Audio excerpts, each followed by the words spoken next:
जय श्री जगन्नाथ आउ गोटे नुआ वीडियो को आपण मानक स्वागत। तो बहुत दिन परे मुझे वीडियो स्टार्ट करिछि आउ आजिर दिनटी हमर केमती कटुछि वीडियोटी को पूरा कंटिन्यू करंतु जानि परिबे। देखंतु आम गाँ रो सखाळर व्यूटा केते सुंदर कहंती ना कि जोठी भी रुह निज गाँ निजको बहुत सुंदर। तो मुझे मोर सबू नित्यकर्म सारिकी गाधी पाधी आसी रेडी हाँपाई कहीं आज गोटे जगह को आमको जीवार अच्छी। तो तापर मुझे चाह पी नहीं जेहेतु सबुदिन सका चाह पीए और आम मैंने बाहरी पड़ू मिसिकी हॉस्पिटल कहीं आज बापा चेकअप थिला। तो से आम मैंने जाइलु किम्स बापा से ट्रीटमेंट होती भगवान का दयार रिपोर्ट्स भी ठीक ठाक आसी। तो आम मैंने ये बाहरी पड़ू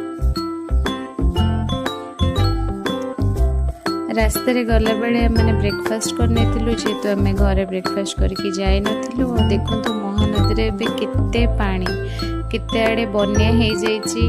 तो आम मैंने आसिक हॉस्पिटल पहुंच जाइलु और डॉक्टर को सहित देखा करिकी बापांकर हेल्थ चेकअप कर सारा पर मैंने बाहर को जाइलु। एटा थिला किछि हॉस्पिटल फ्रंट रो व्यूटा। तापर आम मैंने सेठू आसिकी गोटे होटल रे लंच करथिलु।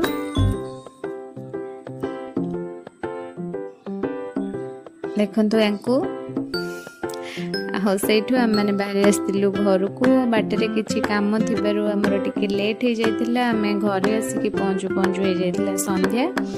जदि आज वीडियोटी आपण मानक भल लगी लाइक शेयर और सब्सक्राइब करने जमा भूलें।